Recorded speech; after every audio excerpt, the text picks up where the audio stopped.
하나님께서 기뻐 받은 줄 믿습니다. 예, 우리 옆분과 인사합니다. 주 안에서 축복합니다. 인사합니다. 앞뒷분과 인사합니다. 주 안에서 사랑합니다. 주 안에서 사랑합니다. 예, 우리 주일학교 학생들도 함께 예배 가운데 나왔습니다. 또 새롭게 또 그동안 또 멀리 떨어져 있다가 또 주님 앞에 나와서 예배하는 분들도 많이 계십니다. 온라인상으로 또 예배하신 분들도 계실 거예요. 우리 함께 모두어서 주 안에서 사랑합니다 인사하겠습니다. 주 안에서 사랑합니다. 주 안에서 사랑합니다. 예, 액션을 취하기가 쉽지 않죠. 어색하고. 예. 자, 오늘 하나님의 말씀 한번 제목을 보겠습니다. 세상은 심판으로 끝나는 것일까? 여러분, 이 세상이 시작된 날이 있었을 거 아니겠습니까? 이 창조의 날이 있으면 창조의 날, 또 과정이 있을 거고, 또 그러한 창조의 과정이 다 진행되고 나면 끝이라고 하는 것이 있습니다. 종말이라고 하죠. 마감이 있어요. 우리의 모든 일도 시작이 있으면 끝이 있듯이 하나님께서 일하시는 것도 시작과 끝이 있습니다. 이 역사라고 하는, 이 시간이라고 하는 공간 속에서 하나님이 하신 일이 있더라는 것이죠. 처음에 창조하신 그분은 이제 종말, 끝, 지금 종말의 시대를 살아가고 있지 않습니까? 끝을 구하고 있습니다. 우리가 베드로후서 3장 7절 말씀 같은 경우는 끝부분에 왜 우리가 하나님께서 끝을 정해놨는가 봤더니 뭘 말하고 있냐면 3장 7절 말씀 가운데 보면 멸망을 위하여 잠시 보존하였다 라고 말씀하고 있어요. 여러분, 이 세상 창조가 궁극적으로는 멸망을 위하여 보존하고 있다는 겁니다. 여러분, 이럴 때 우리 마음이 어떻습니까? 아, 우리도 모두가 멸망이구나, 심판이구나, 끝이구나, 이런 생각을 잠시 해볼 수 있어야 합니다. 끝이 있습니다. 근데 끝은 과연 그 끝으로 끝나는 것인가? 이 부분을 오늘 성경 말씀을 통해서 우리에게 희망의 메시지가 있는가? 끝으로부터 뭔가 또 다시 시작되는가? 이 부분을 우리가 잘 생각하면서 말씀 속으로 들어가기를 주의 이름으로 축복합니다. 할렐루야. 예. 세상은 엉망진창이지 않습니까? 사실 이 세상은 죽은 세상이에요. 죽음을 알려주기 위해서, 이 세상은 죽었다라고 하는 것을 알려주기 위해서 하나님께서 말씀을 주셨어요. 말씀을 통해서 세상을 바라보라는 거예요. 온통 신음소리이고 죽음 소리입니다. 이 죽음의 현실을 과연 우리가 느끼고 있느냐? 이것을 느끼지 못한다면 하늘 소망을 바라보지도 않겠죠. 이곳이 뭐 천국인데요, 뭐. 그러니까 이 땅은 우리가 살 곳이 아니라 떠나야만 한 것을, 떠나야만 하는 곳이라는 것을 알게 하기 위하여 베드로 사도를 통해서 이 세상은 창조되었지만 불타기 위하여 잠시 보존되었고, 그 불타기 위하여 보존되는 그 기간 동안에 하나님께서 말씀으로 우리에게 더 좋은 새하늘과 새 땅, 의가 있는 곳, 그것을 바라보게 하는 거예요. 베드로서 3장 17절 말씀을 한번 볼까요? 멸망만 있는 것이 아니라 왜 심판, 멸망을 통해서 끝인가? 아니라는 거예요. 뭘 위해요? 3장 12절 말씀을 보면 뭐라고 말씀할까요? 의가 있는 곳. 의가 있는 곳. 간절히 그날을 사모하서 풀이 물러 없어질 거니와 우리는 의가 있는 곳을 바라보게 하기 위하여 우리들에게 이 세상의 모든 것들은 심판에 우리가 거하게 하는 것입니다. 자, 그렇다면 오늘 이사야 선지자가 우리들에게 말씀하신 바, 하나님은 그럼에도 불구하고 찬송을 받아야 하실 분이라는 것을 말씀합니다.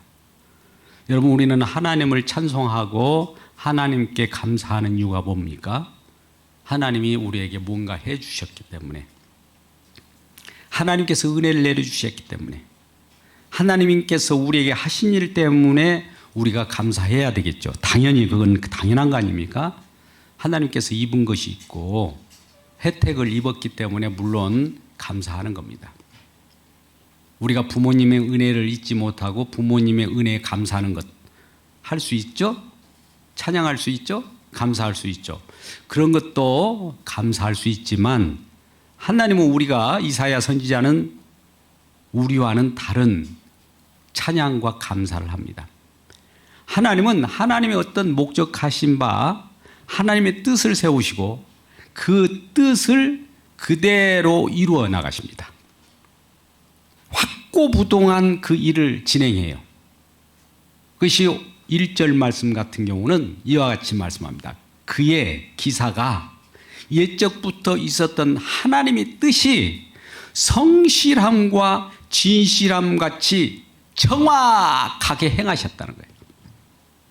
하나님의 뜻을, 하나님의 계획을 세우시고 그 일을 하나님이 그대로 이루셨기 때문에 우리가 찬송한다는 거예요. 그 일이 나에게 유익이 되든 안 되든 관계없이 하나님은 하나님의 일을 성실히 하시는군요. 하나님이 약속하시고 약속을 끝까지 성취하시는 분이시군요. 대단하신 분이시군요 하면서 하나님을 찬송한다는 거예요. 이사야 선지자는 우리와 그와 같이 차이가 있습니다. 우리는 뭔가 도움을 받으면 도움을 받은 것에 대해서 감사를 하지 않습니까? 근데 이사야 선지자는 하나님 스스로 하신 일에 대해서 나에게 어떤 유익이 가져다 주지 않는다 할지라도 하나님은 하나님이시구나. 하나님은 하나님이시 일을 꾸준히 실패하지 않고 그대로 이루어 내시는 전능하신 하나님이시네. 그러므로 찬송한다는 거예요. 우리는 우리의 유불리에 따라서 내 느낌에 또 내 기분에 좋으면 감사가 나오고 찬송이 나오잖아요. 일반적인 우리 인간의 본성이에요. 근데 이사야는 이러한 우리로부터 우리의 감정과 우리의 느낌을 떠나서 하나님이 고유한 일에 대해서 하나님은 어떤 일을 그렇게 벌이실까? 그 일을 계획하시고 그 일을 성취하시는데 능력자이시구나. 그것을 기사로 옛적에 정하신 뜻을 그대로 이루시는 분이구나. 우리 주님 찬양 받으시옵소서 하는 거예요. 그러면 이 하나님의 뜻이 하나님의 뜻을 이루는 데 있어 우리가 찬송한다면 하나님의 뜻이 심판이라면 어떨까요? 우리 하나님의 뜻이 이루어진 거 아닙니까? 하나님 뜻이 심판이라면 심판에도 우리가 찬송해야 될 거 아니겠어요? 근데 심판은 우리 싫어. 심판 말고 좋은 것, 사랑 이럴 때만 우리가 하나님 감사합니다 찬송해야 됩니까? 하나님은 심판주의시기도 해요. 심판에도 감사할 줄 알고 찬양해야 되고 우리에게 사랑을 주셔도 감사하고 찬양해야 되는 거예요. 한쪽만 우리가 우리 기분에 좋을 대로만 감사할 줄 알고 찬양하는 것은 이방인들도 하는 일이에요. 그러니까 하나님은 일을 진행하는데 심판도 하시는 심판주예요. 또 사랑의 주로 사랑도 하시는 사랑주, 구원주기도 해요. 이 두 일을 동시에 감행하신 분, 그분을 우리는 찬송합니다 하는 것이 이사야 선지자가 알려주는 본문의 내용이에요. 우리는 이사야가 활동할 때를 생각해 봐야 합니다.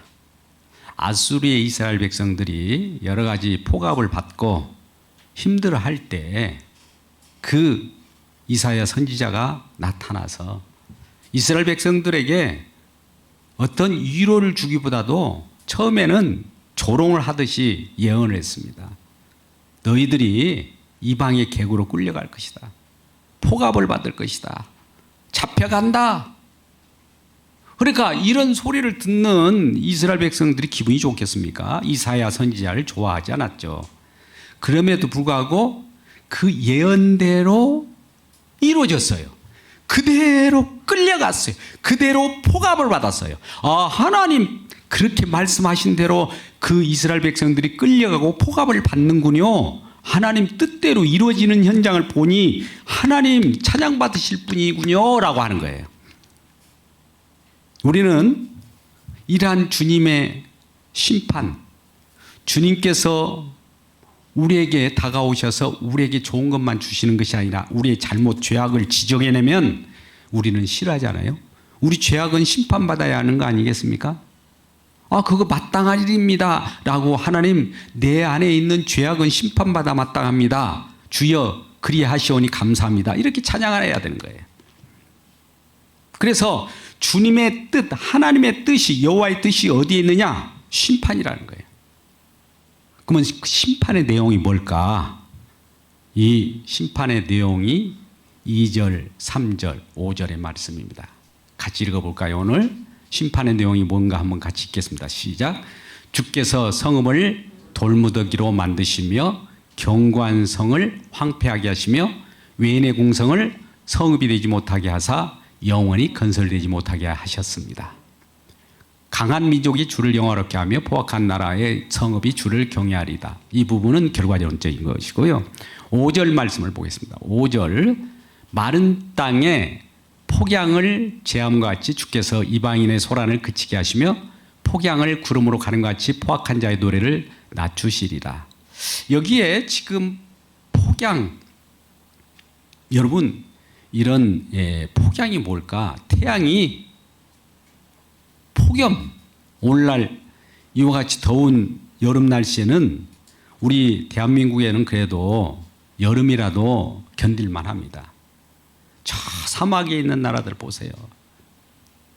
태양볕이, 떼약볕이 정말 살인과 같은 그런 햇빛이 비춤으로 이걸 폭양이라고 그래요. 근데 그러한 폭양과 같은 역할을 하는 나라가 아수르예요. 모압, 그런 나라들이에요. 그러한 나라들을 하나님께서 심판하는 거예요. 이건 이방인들만 해당되는 것이 아닙니다. 우리 속에 있는, 내 속에 있는 폭양과 같은, 남을 억압하려고 하고 남을 핍박하려고 하고 내 욕심을 위하여 남을 시기 질투하는 이런 것들이 다 폭양이에요.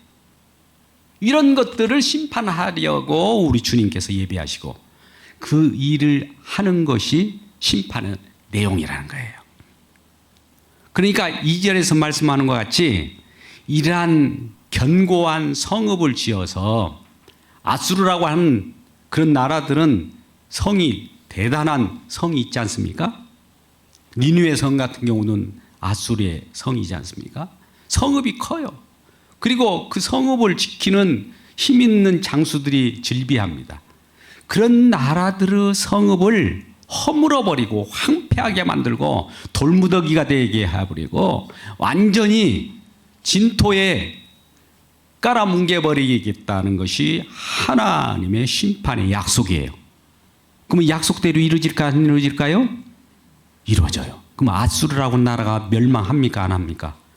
멸망하는 거예요. 자, 아수르는 우리가 눈에 보이는 이방의 어떤 힘 있는 권력의 국가를 얘기해요. 근데 저와 여러분이 우리 마음속에는 아수르와 같은 내 자아가 견고한 성으로 있을까요 없을까요? 있어요. 이거 무너져야 합니다. 우리 주님은 우리 대적의 그 거대한 성도 무너뜨리거니와 내 속에 있는 성도 무너뜨려요. 이거 심판입니다. 그러면 심판으로 끝일까요? 오늘 설교 제목이 세상은 심판으로 끝나는 것일까? 이것으로 전부입니까? 라고 질문한다면 여러분, 그 심판에 이어서 나타나는 하나님이 일이 있다는 겁니다. 과연 심판 후에 무슨 일이 있을까? 궁금하지 않으세요? 옆분에게 인사합니다. 궁금하지 않으세요? 인사합니다. 궁금하지 않으세요? 궁금하지 않으세요? 예. 그게 6절에서 8절까지의 말씀입니다. 예, 심판 이후에 우리에게 어떤 것이 주어지는 것인가 한번 보겠습니다. 8절부터 6절부터 8절까지 말씀을 보겠습니다. 같이 읽겠습니다. 시작. 만군의 여호와께서 이 산에서 만민을 위하여 기름진 것과 오래 저장하였던 포도주로 연회를 베푸시며 또 골수가 가득한 기름진 것과 오래 저장하였던 맑은 포도주로 하실 것이며 7절 말씀 또 이 산에서 모든 민족의 얼굴을 가리기와 열방 위에 덮인 덮개를 제어하여 주시고 8절 사망을 영원히 멸하실 것이라 주 여호와께서 모든 얼굴에서 눈물을 씻기시며 자기 백성의 수치를 온 천하에서 제하시리라 여호와께서 이와 같이 말씀하셨느니라. 또 이와 같이 말씀하셨으면 이루어져야 안 이루어져요? 이루어져요. 이 내용이 뭡니까? 심판 멸망으로 끝나는 줄 알았더니 곧 이어서 우리에게 위로를 주신다는 거예요. 그 위로가 뭔 눈물을 닦아주신대요. 여러분 눈물은 왜 닦아줍니까? 왜 눈물 흘리셨어요? 날마다 기뻐서 웃니라고 눈물 많이 흘리셨습니까? 아니면 애통과 그 마음 상함과 여러 가지 억압 때문에 눈물을 흘리셨습니까? 예수를 믿는 사람들은 세상 속에서 세상과 짝하지 못하기 때문에 세상으로부터 업신여김을 받고 핍박을 받고 우겨쌈을 당하게 돼 있어요. 그러니까 얼마나 힘든 그런 삶을 살겠습니까? 그러니 그 애통하는 자는 복이 있나니 이런 마음같이 우리 상한 심령이 되는 거예요.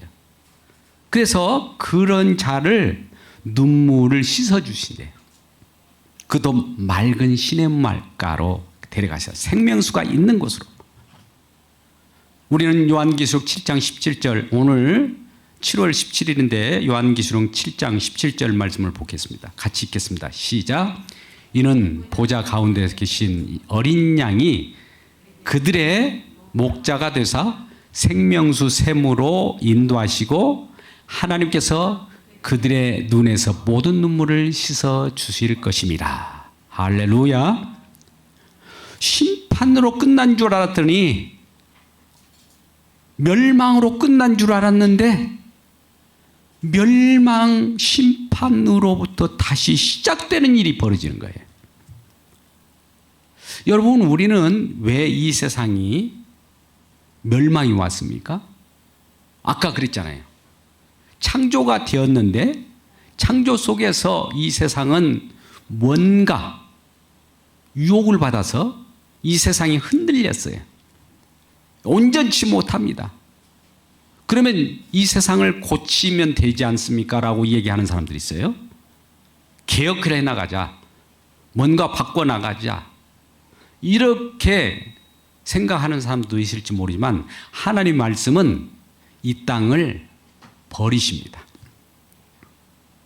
새로운 땅을 예비하십니다. 새하늘과 새 땅을 예비하셔서 그곳으로 갈아타게 해요. 우리가 개혁주의라고 하는 그러한 부분을 보면 이 세상을 회복시키는 쪽으로 말씀을 많이 전개해 나갑니다. 근데 성경 말씀은 분명히 말합니다. 이 세상을 이미 하나님께서 더 나은 세상을 향한 잠깐 머무를 시간으로만 존재하고 보존했다가 아까 베드로서 3장 7절 말씀같이 불태우기 위하여 멸망시키기 위하여 있는 거예요. 그러면 이 멸망시키기 위한 이 세상 속에서 우리가 짝하고 기뻐하고 즐거워하고 웃고 떠들 일이 있습니까? 하늘 소망을 바라보라는 거예요. 하늘의 의가 있다는 거예요. 새하늘과 새 땅을 바라보라는 거. 그러한 목적으로 우리를 인도하신 거예요. 그래서 우리 하나님께서 제시하신 그 길, 영원한 세계, 그곳을 향하여 갈 때 그곳에는 생명수로 물을 마시게 하시고 그동안 우리가 힘들었던 모든 것, 목마른 인생을 살았던 저와 여러분, 타는 목마름으로 이 세상에 어려움을 겪었던 우리들, 그것도 예수를 믿는 거로 예수를 증거하는 증인으로 서다가 많은 박해를 받은 자들이 많아요.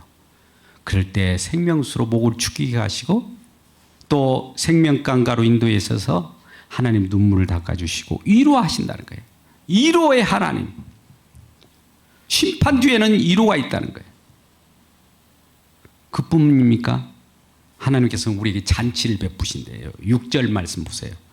잔치. 하나님이 영예를 베푸신대요. 만군의 여호와께서 이 땅에 만민을 위하여 기름진 것, 또 오래 저장한 포도주로, 오래 저장한 것인데 그것도 맑은 포도주래요. 여러분, 포도주라고 하면 뭘 상징합니까? 기쁨을 상징하는 거예요. 우리가 가나 혼인잔치에서 이 잔치라고 하는 것은 기쁨이 있어야 되는 거 아니겠어요? 우리 주님이 배설하고 열려주는 혼인잔치와 큰 잔치는 항상 기쁨의 잔치입니다. 기쁨을 누리려고 하면 포도주가 들어가야 돼요. 포도주 속에는 물론 주님의 십자가의 보혈을 뜻하는 그 예수 그리스도의 피로 말미암아 우리에게 주어지는 기쁨인데 그것도 오래됐대요. 제가 말씀을 아침에 들고 나오려다가 잠깐 인터넷 조회를 했어요. 가장 오래된 포도주가 지금 어디에 있을까? 근데 아르메니아라고 하는 나라의 산악지역에서 6,000년 전에 그때 포도주를 담근 포도주가 발견됐다는 거예요. 가장 오래된 포도주예요. 6,000년. 얼마나 그 오래된 포도주일까요? 물론 그렇게 오래된 포도주도 값진 거지만 그리고 맑은 것이지만 기쁨은 오래되면 오래될수록 또 영원하신 주님이 간직하신 그 포도주라면 그 기쁨이라면 우리 기쁨은 영원히 지속되는 포도주의 기쁨이라는 거예요. 그래서 오래된 포도주라는 거예요. 영원히 지속하는 포도주, 기쁨도 계속되는 포도주, 이 포도주로 기쁨도 영원하도록 기쁨을 이기지 못하는 우리 주님께서 우리들과 함께 누리는 그 기쁨을 계속 누릴 수 있도록 오래된 포도주를 저장했다가 그것으로 그것도 맑은 포도주래요. 혼탁한 포도주가 아니고 완전히 정제된 포도주, 깨끗한 포도주. 포도주로 연회를 잔치를 배설한답니다. 이러한 잔치에 우리 모두가 함께 참여하는 우리 모두가 되기를 주의 이름으로 축복합니다. 세 번째는 온갖 수치에서 하나님의 이름이 수치도 당하고 우리도 더불어 수치를 당합니다. 우리 이스라엘 백성들이 잘못된 일 때문에 이방의 강대국에 끌려갈 때 이스라엘 백성들이 끌려가는 것으로는 이해할 수 있으나 많은 이방 강대국이 말하기를 너희 하나님은 힘도 없구나. 그렇기 때문에 너희들은 우리의 복속이 될 수밖에 없고 우리의 지배를 받을 수밖에 없다라고 하는 하나님을 조롱할 때 하나님이 수치를 느낄 거 아닙니까? 전능하신 하나님인데 하나님으로 그렇게 모욕하는 자들을 가만히 두겠습니까? 그들의 목을 꺾어버리고 이스라엘 백성들을 놓이게 하는 거예요. 수치를 제하여 주시는 겁니다. 여러분, 어떤 폭악과 어려움이 있을지라도 우리를 우겨싸는 그런 대적마귀가 있을지라도 우리 주님께서는 우리 주님의 이름을 멸시한다든지 우리 주님의 이름을 가볍게 여기는 자들을 우리 주님은 당장 제하여 버릴 겁니다. 그러한 수치를 우리에게서 벗어나게 하시고 수치를 가려주시는 우리 하나님이라 이런 위로로 우리들에게 다가오신다는 겁니다. 그렇다면 여러분, 우리 하나님께서 심판 후에 이와 같은 위로가 있는데 가장 큰 위로는 뭘까요? 8절 말씀입니다. 8절 말씀을 같이 읽겠습니다. 시작. 사망을 영원히 멸하실 것이라. 여러분, 사망이 왜 왔죠? 로마서 6장 23절 말씀 같은 경우는 뭐라고 합니까? 죄의 싹은 사망이라. 여러분, 죄의 싹이라고 하니까 뭡니까? 죄를 이 짐으로 인하여 죄를 수함으로 보수를 줘요. 그것이 싹이에요. 싹. 여러분, 싹을 받아봤나요? 죄를 잘 짓고 죄를 먹고 마시면서 수고한 대가로 주어지는 것이 사망이라는 수고료예요. 야고보서 1장 15절에는 뭐라고 합니까? 욕심이 잉태한 즉 죄를 낳고 죄가 장성한 즉 사망을 낳느니라. 아, 욕심 덩어리, 욕심 때문에 그러구나. 내가 욕심이 있다면 사망에 거할 가능성이 있다라고 생각하셔야 돼요. 우리가 욕심이 없는 사람이 하나도 없어요. 그러면 우리는 과연 사망으로 가는 자들이구나. 히브리서 9장 27절은 그러므로 우리 모든 사람은 한 번 죽는 것은 우리에게 정해졌대요. 사망이 임하는 것은 우리에게 결정적이라는 거예요. 그 외에는 또 그걸로 끝나는 것이냐? 아니에요. 심판이 있다는 거예요.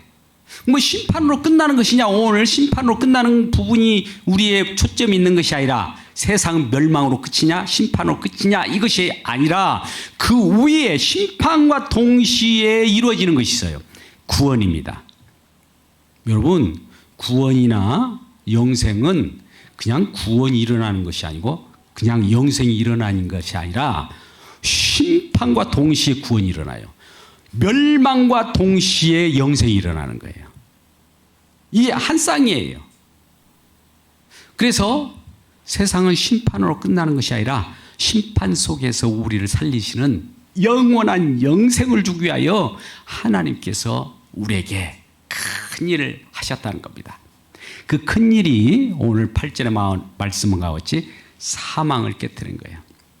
이사야 선지자를 통해서 오늘 말씀하신 바가 우린 고린도전서 15장 55절에서 사망아 너의 이기는 것이 어디 있느냐?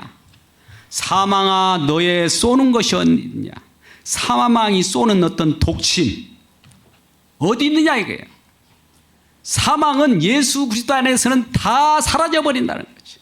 예수 믿는 저와 여러분이는 이제는 사망이 존재하지 않는 영원한 세계 속으로 옮겨진 자로서 살아간다는 겁니다. 할렐루야! 이란 놀라운 은혜가 우리에게 임한 거예요. 이사야 선지자는 궁극적으로 이걸 전파하려고 하는 거예요. 처음에는 심판이 있을 수 있다. 이웃나라 이방 모압 아수르와 같은 그러한 기질도 우리 속에 있는데 우리도 그와 같은 기질이 폭삭 망한 것 같지만 그것으로 우리가 영원한 세계를 살 수가 없기 때문에 그것은 심판받으면서 영원한 주님이 주시는 새로운 구원의 역사를 만들어 가신다는 거예요. 그것이 9절, 10절, 11절, 12절입니다. 9절 말씀을 보겠습니다. 같이 읽겠습니다. 시작. 그날에 말하기를 이는 우리 하나님이시라 우리가 그를 기다렸으니 그가 우리를 구원하시리로다. 이는 여호와시라 우리가 그를 기다렸으니 우리는 그 구원을 기뻐하며 즐거워하리라. 할렐루야. 기다리고 기다렸는데 우리에게 나타나는 것은 구원이라는 거예요. 여러분 구원은 기본이라. 구원이 기본이 어디가 있습니까? 영원한 것입니다. 구원이라고 하는 것에서는요 모든 것이 다 있어요. 기쁨도 다 있어요. 포도주로 기뻐하는 그 기쁨이 다 들어있는 거예요. 구원을 인하여 기뻐하시리라. 이러한 기쁨으로 노래할 때 대적들은 그때 뭐합니까? 대적들은 초계와 같이 12절, 11절, 12절과 같이 무덤이 되고 그들은 모압이 이제 다 허물어져서 진토와 같이 먼지구덩이에 파묻히듯이 사라져버린다는 겁니다. 그래서 이러한 대적들이 물리쳐지고 우리들은 구원이 있는 거예요. 한쪽에서는 심판이 있으면서 우리는 구원이 일어나요. 동시에 일어난다는 이 사실을 기억해요. 이것이 하나님의 뜻입니다. 하나님은 구원만 일으키는 것이 아니라 심판과 동시에 구원을 일으키는 거예요. 멸망과 동시에 영원한 세계, 새하늘과 새 땅을 우리에게 주는 거예요. 옛 하늘과 옛 땅은 사라지면서 새 하늘과 새 땅은 우리에게 주어질 때 새 하늘과 새 땅에서 갈아입을 때 우리는 거듭난 생명으로 살아갈 뿐만 아니라 영원한 생명을 갖는 소유한 자로서 살아갈 때 우리 주님 이 모든 것이 하나님의 뜻대로 이루어졌군요. 하나님 찬양합니다 라는 찬송을 부를 수 있지 않겠습니까? 이러한 이야기로 이사야는 계속 우리에게 희망을 주고 소망을 주고 계십니다. 이러한 소망이 저와 여러분 가정 가운데 우리 신앙생활 가운데 충만히 일어나기를 주의 이름으로 축복합니다. 기도하겠습니다. 아버지 하나님,